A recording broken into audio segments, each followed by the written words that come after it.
She clutched the old violin case like it was her last lifeline.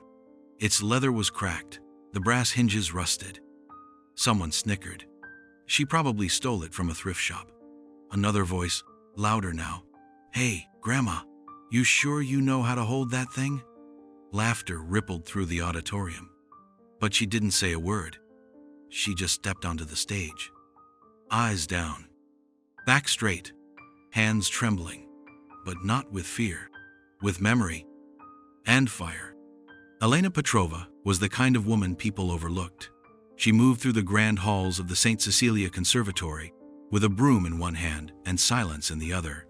Her gray-streaked hair was always tied back in a tight bun, her uniform perpetually clean but outdated, her shoes practical and quiet.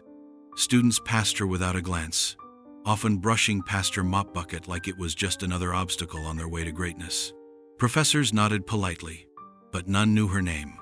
She was the one who appeared before the first lecture and long after the last bow had been drawn. She fixed squeaky doors, unjammed vending machines, and collected forgotten scores from the trash without complaint. Every day, she cleaned the floors that others walked across to chase applause. Every night, she listened from the shadows as music echoed through marble halls and chandeliers rattled softly above. But no one ever asked what she thought of the melodies. No one ever wondered if she had a favorite composer. To most, she was simply the cleaning lady.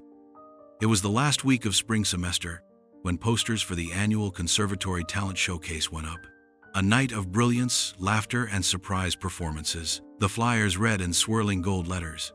The show was a tradition, a mix of music, comedy, and theatrics that allowed students to cut loose before finals. Hidden under the glitter and glamour, however, was a cruel undercurrent. The senior class, known for their entitlement and theatrics, had started a secret group chat, Jokes on Stage. It was led by Amanda Voss, a mezzo-soprano with a wealthy father and a vicious sense of humor. She and her clique, Julian, the smug pianist prodigy, and Chloe, a violinist with perfect technique and zero empathy, hatched a plan that would, in their words, go viral on campus. They were going to nominate Elena for the talent show, not because they thought she had talent, but because they were bored. Amanda claimed she'd once seen Elena pick up a violin string while cleaning and look at it like it was treasure. That was all the evidence they needed. They proposed the idea to the event organizers with wide smiles and dramatic flair, pitching it as a heartwarming gesture. "We want to honor the staff who work behind the scenes. Give them a moment to shine."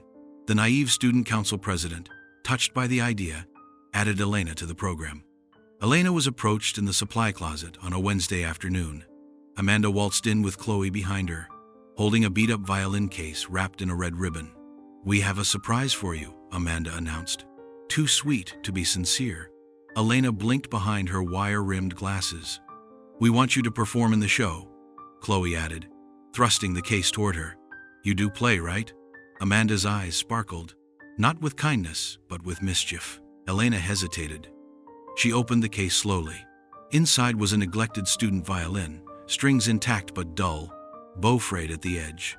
It smelled like dust and forgotten dreams. She ran her fingers over it gently. "You'll do it?" Amanda asked, almost challenging her. Elena nodded, not because she didn't understand, but because she did.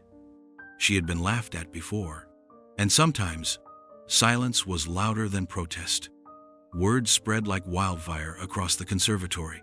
"The janitor is gonna play," students whispered, smirking behind sheet music and cappuccinos.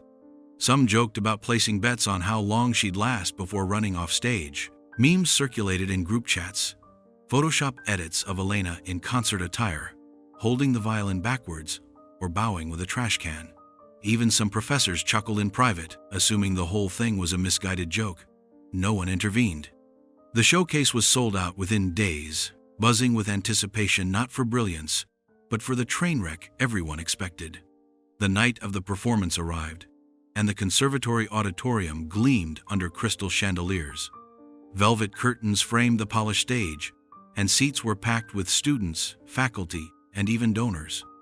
A string of lively acts kicked off the evening: a jazz trio, a tap-dancing cellist, a comedic operetta, Laughter and applause flowed freely. Backstage, Elena stood alone in the corner, the violin case clutched tightly in her arms. She wore a plain navy dress and shoes she hadn't worn in years. A stagehand offered her a program. Her name was listed last, just before the closing number. Amanda had insisted on it. "End the night with a bang," she had said, grinning like a devil in pearls. When Elena's name was announced, a hush fell. Then a ripple of laughter broke through. "Let's see this," someone whispered loudly. "This is going to be so awkward." She stepped onto the stage slowly, carefully, like someone entering sacred ground. Her eyes didn't meet the audience. She moved to the center, opened the case, and drew out the violin. Some students were already filming, phones tilted with mocking anticipation. From the wings, Amanda sipped from a glittering water bottle and whispered, "Cue the disaster." Elena adjusted the chin rest. Her fingers, though older now, moved with practiced grace. She looked out over the sea of smirking faces and took a breath, not of fear but of remembrance. No one knew what she carried in that breath. No one knew the hands that once touched concertos, like they were living things. No one knew what they were about to hear. But for now, all they saw was a woman they had chosen to mock, standing alone, under the light, with an old violin in her hands. The moment before bow meets string is not measured in seconds, but in stillness.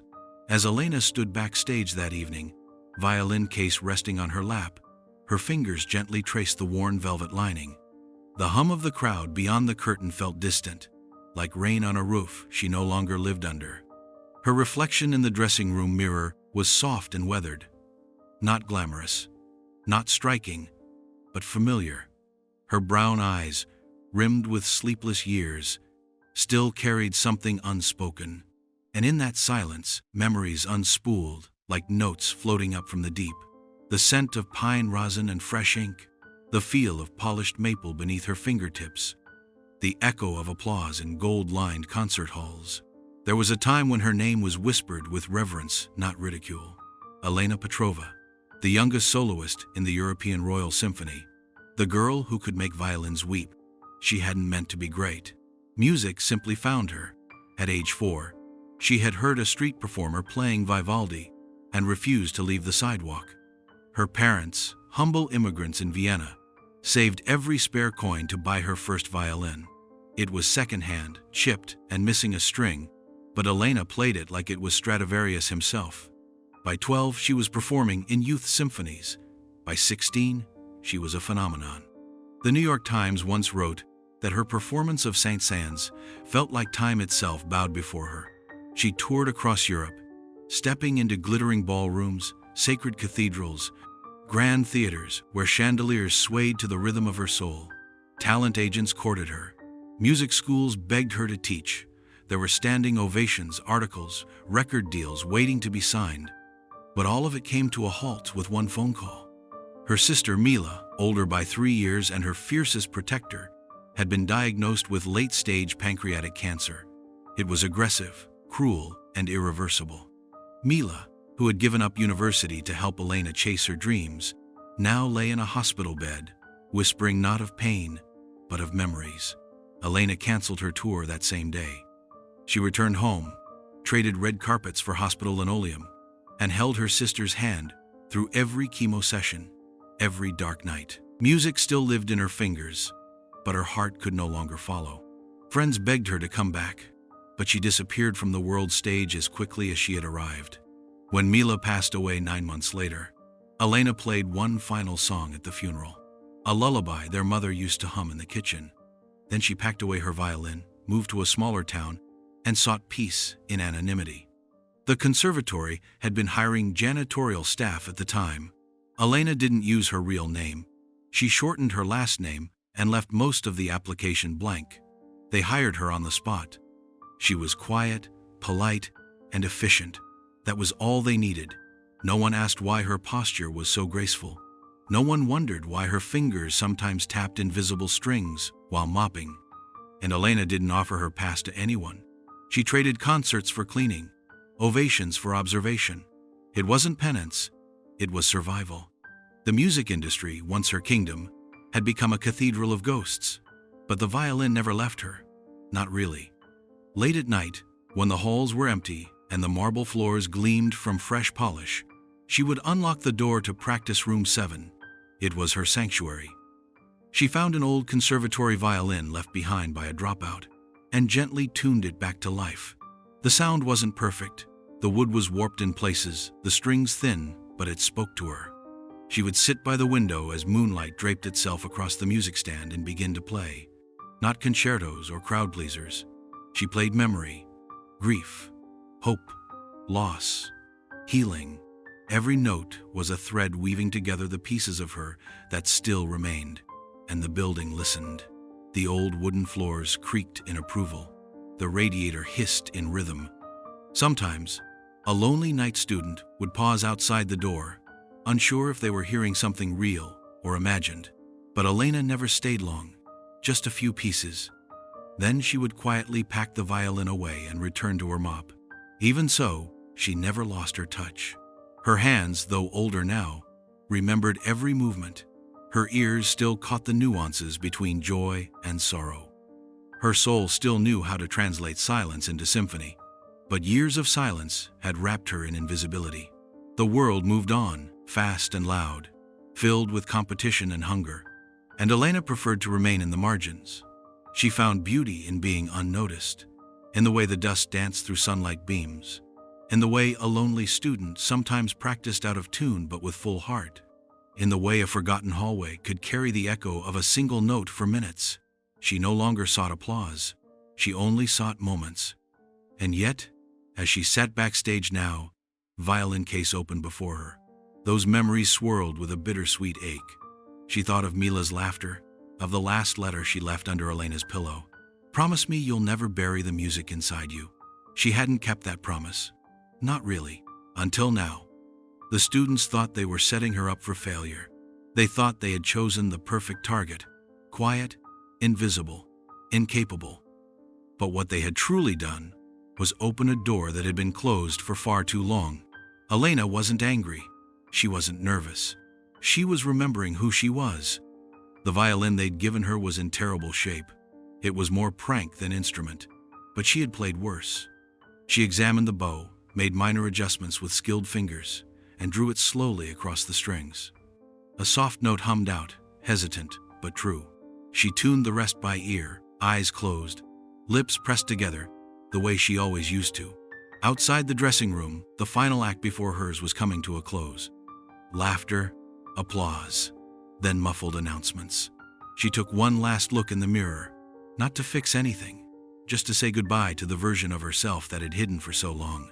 As she walked toward the stage, violin in hand, the weight on her shoulders wasn't shame, it was history, and every step forward was a promise kept.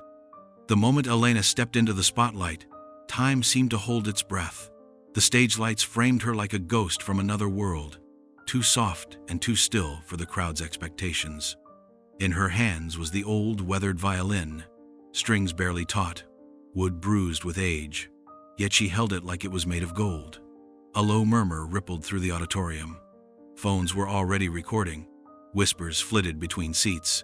Someone snickered, "Here we go." But Elena didn't flinch. She closed her eyes. The room stilled. And then, from the cracked shell of that forgotten instrument, she drew a single note. It rang out like a bell in winter. Clear, pure, unapologetically alive. And just like that, everything changed. The auditorium that had buzzed with laughter moments before fell silent, as if the sound had physically knocked the air out of the room. Then came a second note, deeper now, trembling with history, and then a third, rising like a question suspended in the rafters. Elena's bow glided with a grace that made the battered violin sing far beyond its years. Her fingers moved with a quiet authority, calling forth melodies not from memory but from marrow. It wasn't just music. It was mourning. It was remembering. It was forgiveness. And it spread through the room like warmth through cold stone. Amanda Voss, in the wings, lowered her phone without realizing it. Chloe, who had once mocked Elena's hands, now watched them like they were casting a spell. Julian leaned forward, eyebrows furrowed, not in disdain, but in disbelief. Across the crowd, students stilled. A girl in the front row began to cry softly without knowing why. A boy near the back stopped chewing his gum, jaw slack. Professors exchanged glances, not smug but stunned. The conservatory's director, Harold Gaines, who had been checking his watch during previous acts, now stood frozen, one hand on his chest. No one moved. No one dared. Elena did not perform. She bared her soul. The piece she played had no name. It was not in any symphony's archive, not scribbled in any composer's margins. It was hers. A tapestry of sound woven from grief, hope, and love so deep it defied language. The melody rose and fell like breath. It swelled like longing, then broke into quiet like a prayer. In it, you could hear the lullabies her mother once hummed, the laughter of a sister gone too soon, the ache of dreams left behind, the peace found in solitude. Every note was a story she had never told. And yet everyone in the room heard it, not with their ears, but with something far older and quieter in themselves. By the fourth minute, tears were no longer isolated. They rolled down cheeks, unashamed and unhidden. Shoulders quivered, hands clutched chests. The performance was not perfect. A string buzzed once. The bow trembled for a heartbeat, but it was beyond perfection. It was human, and in its humanity, it became holy. Elena stood alone on that stage, in a plain dress and sensible shoes, and yet she seemed 10 feet tall. She didn't look at the audience. She didn't need to. Her music saw them, held them, undid them. When the final note faded, it hung in the air like incense. Then, silence. Longer than polite, longer than expected. A silence thick with reverence, awe, and disbelief. And then, it came. A single clap, then another. Then, like rain breaking through drought, the entire auditorium erupted into thunderous applause. Not polite clapping, not obligatory standing. It was a roar of something deeper. Redemption, gratitude, shock. Students stood to their feet with wide eyes and red faces. Professors joined, tears streaking their cheeks. Even the director had risen, both hands raised as if in surrender. The same crowd that once waited for her to fail now begged the moment to never end. Amanda was frozen, mascara smudged, mouth open. Chloe sat slumped, humbled and quiet. Julian stared at the violin like it had betrayed him. Elena finally opened her eyes and offered a single graceful bow. Not too low, not too proud, just enough. She began to walk off stage without looking back. She didn't need their praise. She hadn't played for them. She had played because she remembered who she was. She had played because the promise to her sister was no longer a burden. It was fulfilled. Backstage, before she could disappear into the corridor, a voice called out, "Miss Elena, please wait." It was Director Gaines, hurrying toward her with his hand extended, and his eyes still damp. That was beyond anything we've ever seen. He paused, almost uncertain how to speak to her now. "How long have you been here?" She smiled gently. "A while." The director looked down, ashamed. "We didn't know." "You didn't ask," she replied, not with bitterness, but truth. Another pause. "Then, would you consider returning?" He fumbled over the words. "As a guest instructor, mentor, performer, whatever you'd like. The conservatory, we need someone like you." Elena nodded once, softly. "I'll think about it."